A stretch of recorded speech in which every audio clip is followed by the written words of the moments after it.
Buenas noches, muchísimas gracias por acompañarnos hoy en el cuarto y último capítulo de esta miniserie de el COVID y cómo ha impactado a Latinoamérica.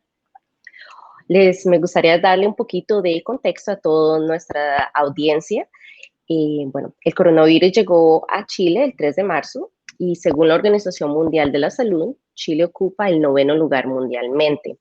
Les quiero invitar a toda nuestra audiencia que nos sintonice, que comenten y que compartan. Nosotros, si está sintonizando en vivo, vamos a hacer lo mejor para poder responderle las preguntas. Y si no, después de que termine, de cualquier manera, van a recibir una respuesta escrita. Hoy nos acompañan dos periodistas chilenas y muchísimas gracias por acompañarnos hoy. A Andrea y Lorena, muchísimas gracias. Muchas gracias. Buenas tardes. Hola, gracias a ti. Claro. Entonces, si quiere, empezamos por usted, Andrea. Cuéntenos un poquito de su formación y su trayectoria profesional. Bueno, yo soy profesora de niños y también soy periodista, licenciada en comunicación social. Y la verdad es que mi profesión primera es la de ser profe de niños, docente de aula, y llevo más de 30 años trabajando con ellos, cada día más motivada. Claro. He escrito, me gusta escribir también, publiqué en el año 2010 un libro de narrativa femenina, he publicado algunos cuentos infantiles también, y eso es lo que puedo hacer como presentación. Trabajo actualmente en una escuela pública de Santiago de Chile, de la que yo voy a contar un poquitito más adelante. Perfecto, muchas gracias. Lorena, cuéntenos un poquito usted. Bueno, yo soy recién egresada de periodismo en la Universidad Diego Portales, acá en Santiago. Produzco un podcast llamado Pájaro Periférico desde hace 2 años, donde entrevisto a autoras y autores latinoamericanos. Y bueno, he tenido experiencia en distintas áreas. Hice mi práctica en Canal 13, también trabajé en el servicio jesuita a migrantes. Entonces me he especializado más en temáticas migratorias y en producción de podcast, que es lo que más me gusta. Perfecto, ahí está el futuro, honestamente. Yo creo que ahí es donde vamos todos. Bueno, Sí. entonces, así es. Lorena, cuénteme cuál ha sido la opinión de los chilenos del manejo de la pandemia en el país.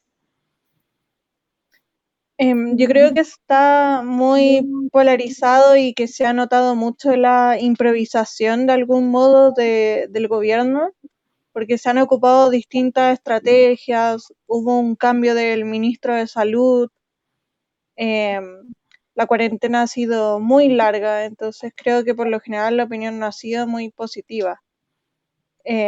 Desde el inicio, bueno, yo creo que Andrea va a profundizar en este tema, pero cuando pasó en marzo, por ejemplo, lo primero que se debatía era si los niños iban a volver a clases o no, y primero el mismo ministro de Salud decía, sí, tienen que ir a clases. Y hubo todo como un debate por eso y al final fueron los mismos alcaldes de las zonas de Santiago que empezaron a decir, no, en este sector no se van a abrir los colegios, no. Y gracias a eso se impulsó que se empezaran a tomar las primeras medidas de prevención. Claro. Entonces se ha visto mucho esa improvisación. Y si podríamos añadir a eso, Andrea, ¿cómo los cierres y las restricciones por la pandemia han afectado al sistema educativo? Bueno, ha sido absolutamente total la afectación desde el 18 de marzo que se declara en Chile el estado de excepción de catástrofe y por 90 días primero hasta tener pasado 5 meses de cuarentena y estrictas medidas de sanitaria y de seguridad.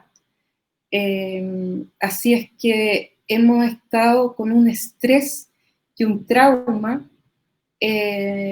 con esta crisis sanitaria, que se juntó también con una crisis política, una efervescencia social que empezó el 18 de octubre del año 2019. Y bueno, esta pandemia vino como a aplacar ese movimiento social y la gente todavía está con ganas de sumarse a eso y de seguir con eso. O sea, Chile está en este momento políticamente muy activo. Tenemos un plebiscito a puertas también, que también está siendo cuestionado por algunas autoridades. Hoy mismo escuché al ministro de Educación decir que posiblemente no iban a poder votar las zonas en cuarentena. Wow. Así es. Entonces, la gente está reclamando la posibilidad de sacar el 10% del fondo de pensiones, que resultó porque los políticos, la Cámara Baja empezó primero, escuchó a la gente, lo propuso y finalmente resultó por presión de la gente. La gente está con una presión muy alta, un nivel de polarización, como dice Lorena, que se ve también porque por otro lado está el gobierno y la derecha política, que tiene otra visión de las cosas y es como que no escucha nada de lo que dice la gente y mantiene las políticas de resguardo, de seguridad. Incluso en Chile ahora hay hasta problemas en la Araucanía con los pueblos originarios, y un paro de camioneros que es famoso porque hace mucho tiempo atrás, en el año 1973, fueron los camioneros los que provocaron el primer movimiento para derrocar a Salvador Allende. Entonces, los ánimos en Chile no están en este momento con una tranquilidad para enfrentar esta crisis sanitaria más encima, digo yo. Claro. Me parece interesante el punto que usted menciona, ya que siempre Chile ha sido considerada como una economía sólida en Latinoamérica, y usted comentándonos, bueno, es historia y también el contexto social. Eh, Internacionalmente se ve como que la crisis desnudó la pobreza y desigualdad social. ¿Podrían referirse a este tema? Sí, justamente yo también pensaba eso poco antes de que fuera el estallido social en Chile en octubre. Yo justo también fui a este festival Gabo de periodismo que se hace en Medellín.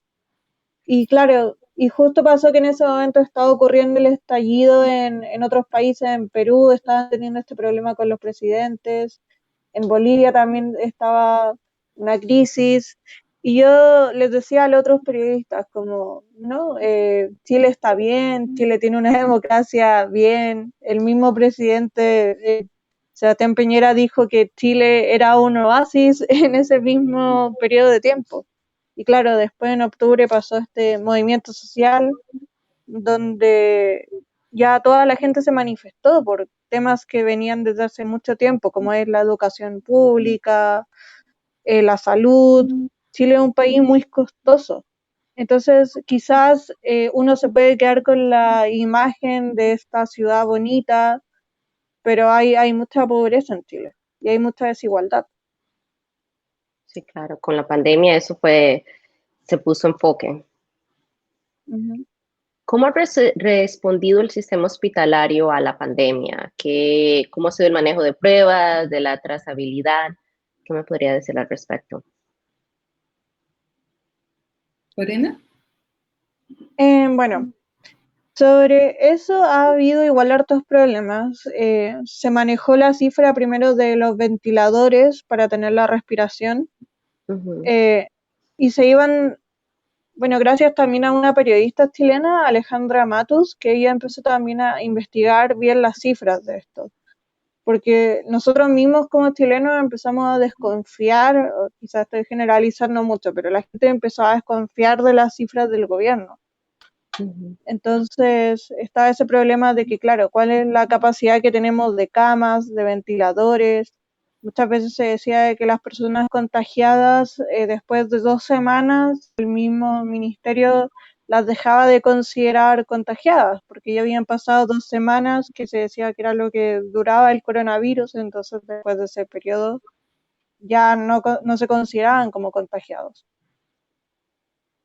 En la mayoría de los contagios ha ocurrido en Santiago y ahora estamos con este plan que se llama Paso a Paso, que es como decía Andra, que tenemos ciertas comunas donde se está permitiendo que la gente se mueva más y en otras donde está totalmente la cuarentena. Ya veo. Y volviendo al tema de la educación, ¿cuáles han sido los mayores retos como docente que usted ha tenido, Andrea, respecto a la pandemia o al COVID? Bueno, como te contaba, yo trabajo en la educación pública, en una escuela básica de Santiago, que tiene 796 alumnos, y en este sentido la pandemia se toma de diferente manera en los colegios particulares y en las escuelas públicas, porque obviamente las escuelas privadas cuentan con más dinero y más inversiones, como para ellos han hecho plataformas propias online siguen haciendo clases como de manera normal, en línea también.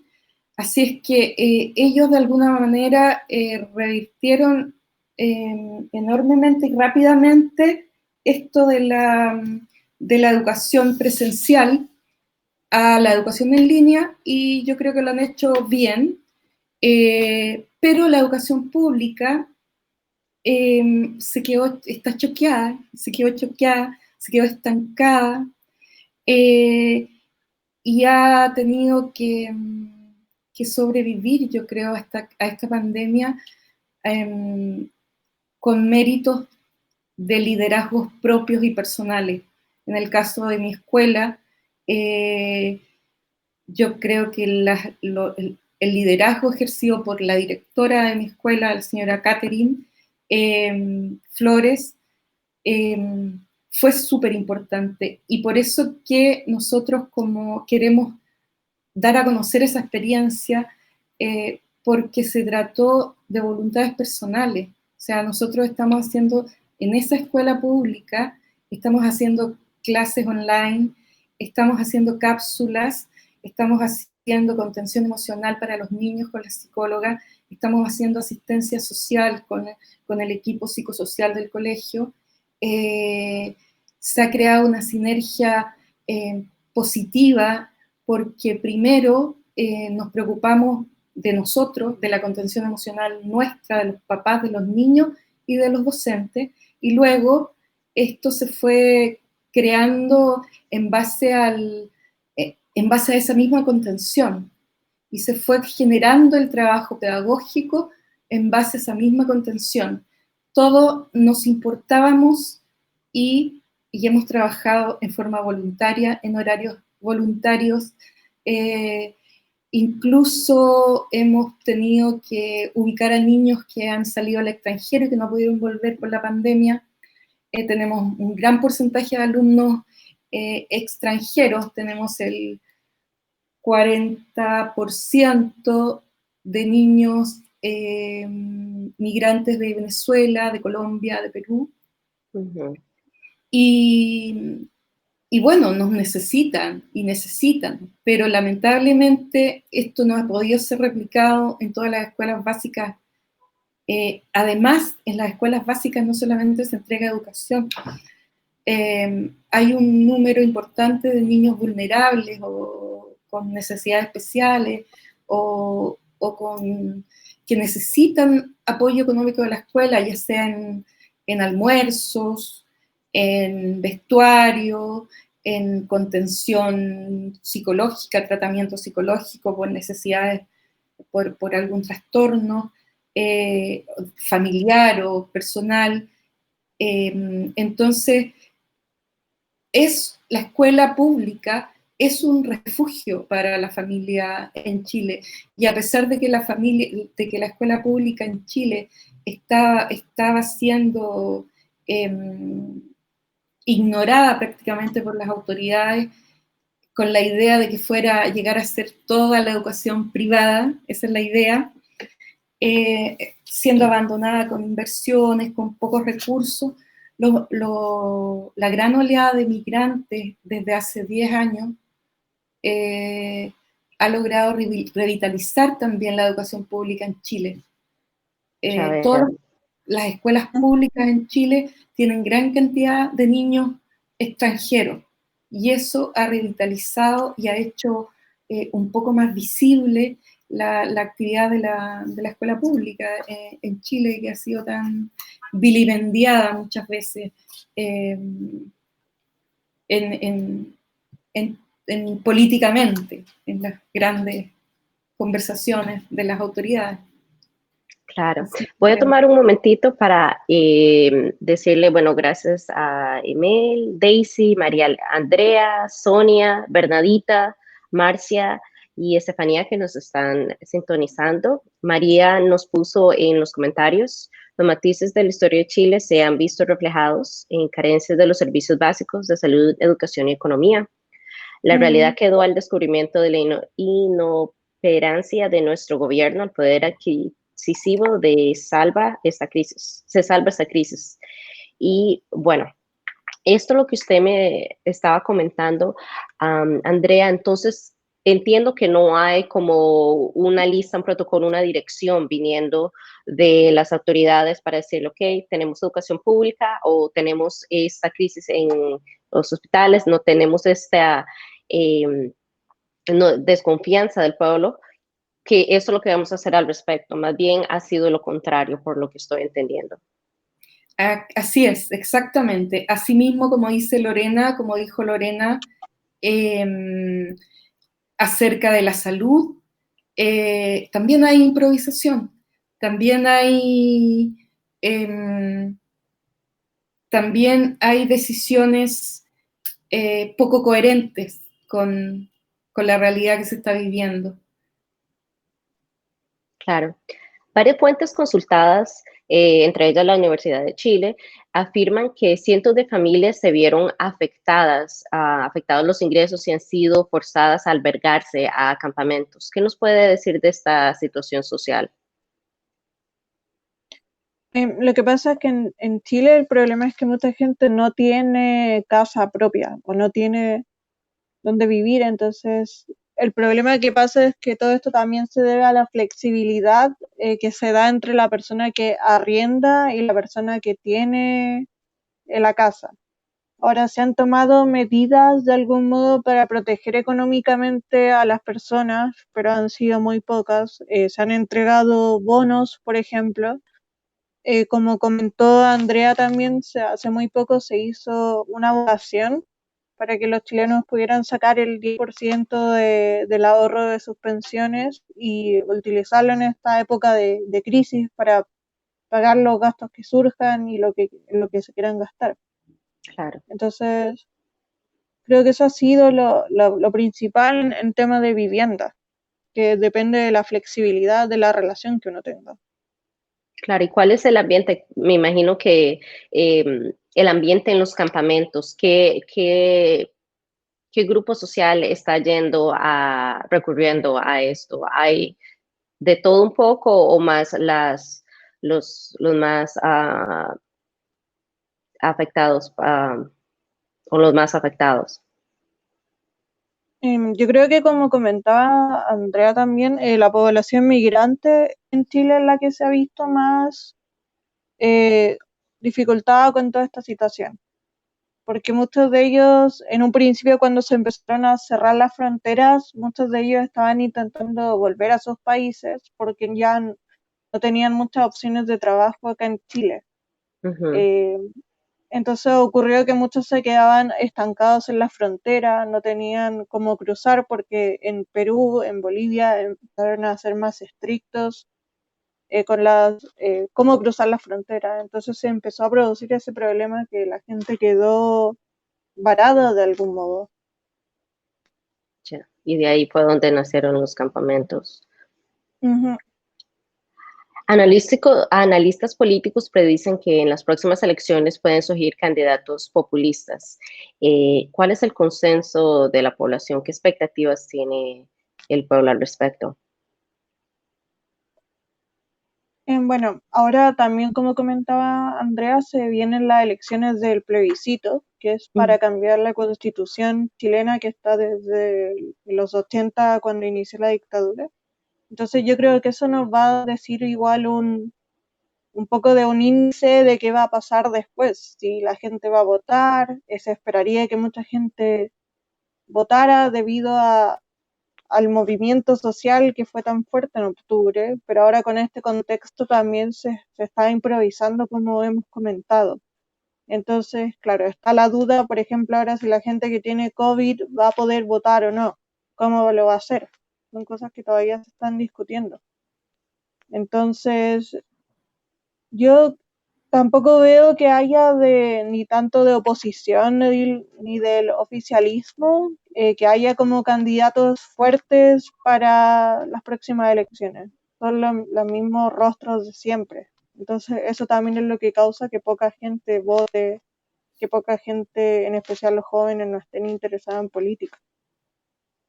Claro. Y esto, bueno, de los jóvenes, salta usted, Andrea, que en un momento se nos desconectó, pero ya está de nuevo con nosotros. Eh, ¿Cuál ha sido el criterio de los padres de familia respecto a la reapertura de las instituciones educativas?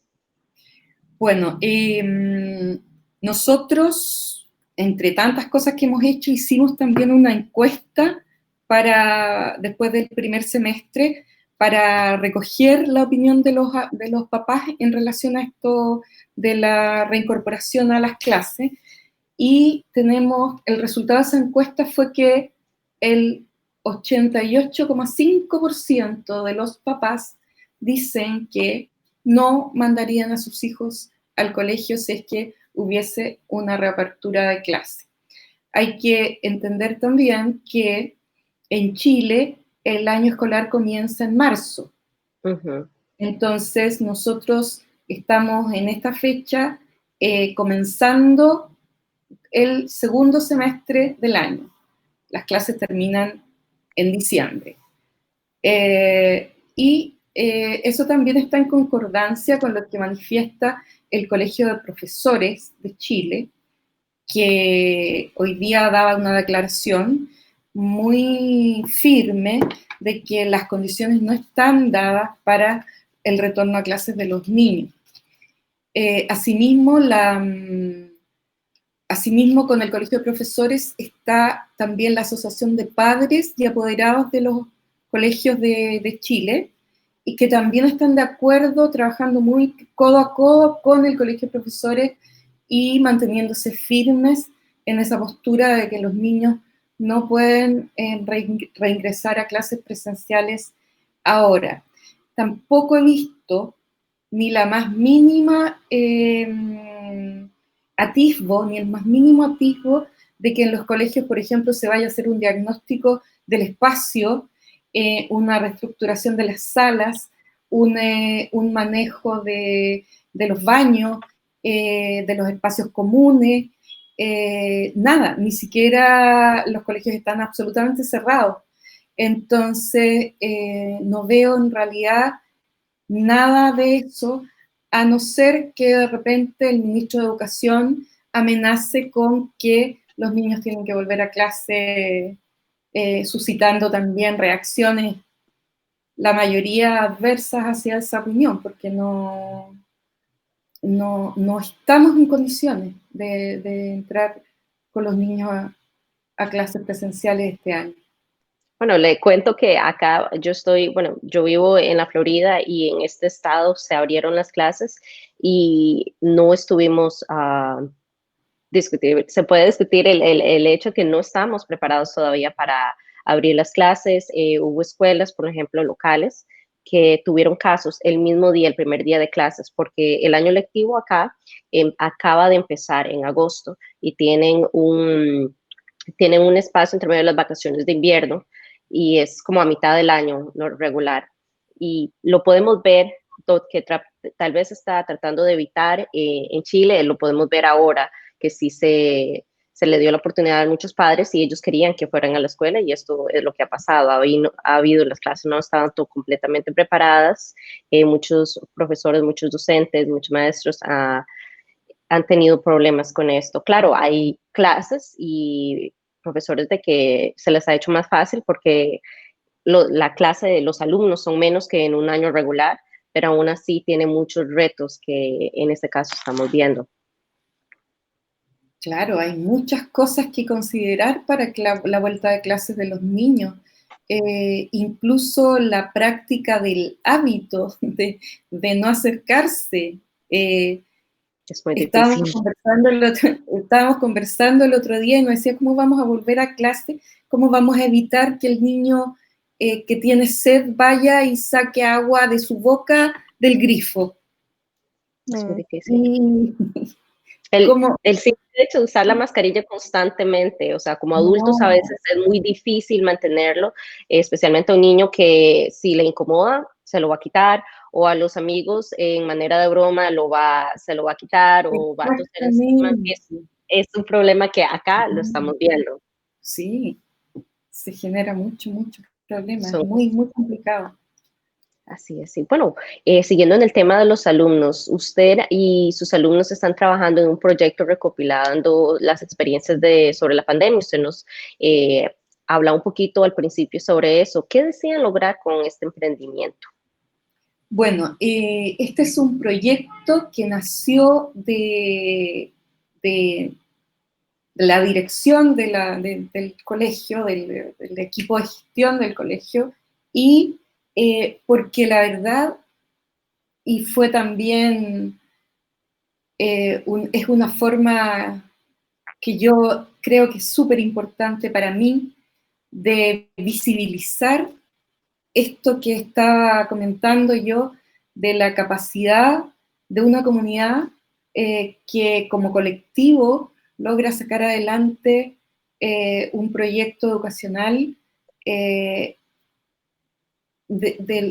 a pura voluntad, sin recursos, solo nosotros. Estamos tratando de recoger las experiencias, de recoger la visión que tienen los niños, los apoderados, las mamás, los papás, las familias, y al final de estos 5 meses hemos visto que nuestra comunidad está súper unida, los papás están súper, han apoyado la labor de los profesores y han visto lo que nosotros hemos hecho como comunidad. Entonces están muy agradecidos porque no hemos abandonado a sus hijos, porque los niños no se sienten tristes o se alegran por lo menos de ver a sus compañeros.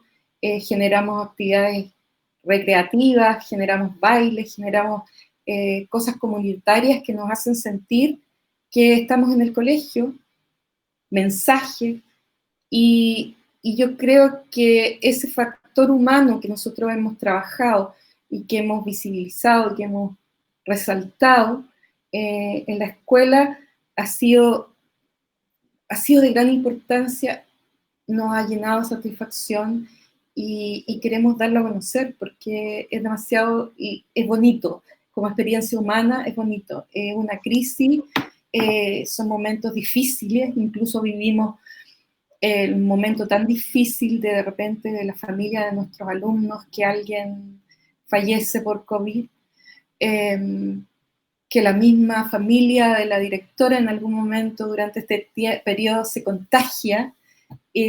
Todo eso lo vivimos, reaccionamos a punta de corazón, yo creo, durante todo este tiempo, y con mucha responsabilidad profesional.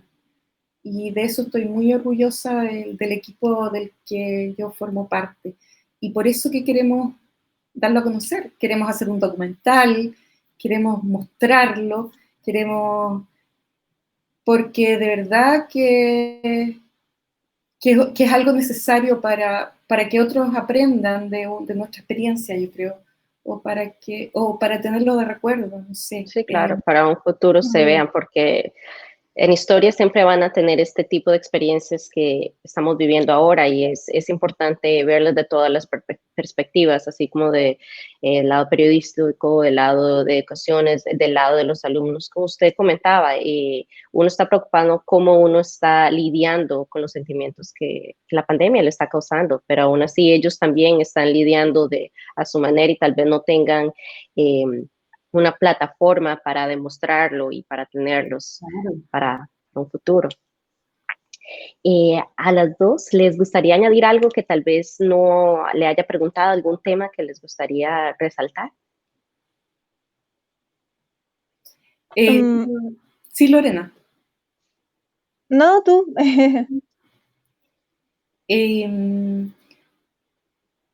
Bueno, en relación, yo diría que a la pregunta primera y a la motivación de la conversación, efectivamente la pandemia ha visibilizado y ha desnudado la desigualdad en Chile, pero la ha visibilizado tal vez para el mundo, porque los chilenos y chilenas la teníamos muy clara y estamos luchando contra esa desigualdad y esas injusticias desde hace bastante tiempo y, y, y estamos en plena actividad en relación a que queremos revertir estas desigualdades. Estamos conscientes y queremos luchar y por eso que ojalá que el plebiscito se pueda hacer, que no se nos anuncia a última hora que por la pandemia se deja de hacer el plebiscito, cosa que puede suceder también. Claro. Y que esto nos ayude a, a revisar también nuestra forma de vivir hacia el futuro, como país, como sociedades en todo el mundo. Eso es lo que yo quería agregar. Lorena. Y también la imagen de que durante estos 5 meses las calles estaban sin niños. ¿Se dieron cuenta de eso? Sin niños. Imagen más poderosa. Las calles sin niños. Los niños guardados. ¿Qué estaba pasando con ellos durante todo ese encierro? ¿Cómo lo están viviendo? ¿Cómo van a salir después de esta crisis? Cuando puedan salir, cuando puedan ir al colegio. Eso me gustaría agregar. Muchas gracias. Yo por otro lado, creo que me intriga un poco lo que va a pasar el otro año con respecto al contexto latinoamericano, porque siento que esto de algún modo va a acrecentar la brecha que hay entre los países que estamos acá y los otros países que están en el lado noroeste. De algún modo, ¿qué es lo que va a pasar? Más gente va a inmigrar, si es que no se soluciona esto pronto. No sé, todo el escenario también educacional, como comentábamos, es súper fuerte porque ¿qué va a hacer que los jóvenes latinoamericanos estudien acá de manera online si de algún modo van a poder estudiar, no sé, en una universidad online de España o de Estados Unidos o de otro lugar? Entonces, siento que se van a ir abriendo puertas o posibilidades que hay que ver qué van a producir. Qué interesante las secuelas después, post pandemia, y ver qué oportunidades da para los jóvenes. Es algo positivo, o sea, se torna en algo positivo y con esperanza para el futuro. Cuénteme, Lorena, si la audiencia quisiera saber de su podcast, del trabajo que usted ha hecho centrado en la inmigración y toda su labor, ¿a dónde pueden encontrar más de esto? Bueno, pueden seguir a Pájaro Periférico en Instagram, también en Twitter, Spotify. Ahí publico muchas de las entrevistas, bueno, todas las entrevistas que hago a autoras y autores están ahí. Y bueno, también mis redes en Twitter es como De la Huerta Segura, así que ahí me pueden encontrar. De la Huerta Segura. ¿Y usted, Andrea, en dónde podemos encontrar más del futuro documental? Con mi nombre completo, Twitter, Instagram, y me manejo en eso, y más adelante estaremos en alguna otra plataforma. Ok, perfecto. Entonces en Twitter, en Facebook, en Instagram, ahí están. Y bueno, les quiero decir antes de eso, muchas gracias a todas las personas que nos comentaron en el en vivo, y esta entrevista va a estar en el canal de YouTube, va a salir por Juan Café Radio, y quiero darle muchísimas gracias a toda nuestra audiencia que nos ha sintonizado en esta miniseries para ver el impacto de COVID, no solo acá en Estados Unidos, pero en Latinoamérica, que en realidad habla también de lo que está sucediendo acá. Y nuevamente, muchísimas gracias a ustedes dos, ha sido un placer y muchísimas gracias por sacar el tiempo de compartir con nosotros hoy. Muchas gracias. Muchas gracias. También mucho gusto de estar contigo conversando. A la orden, muchísimas Sí, gracias.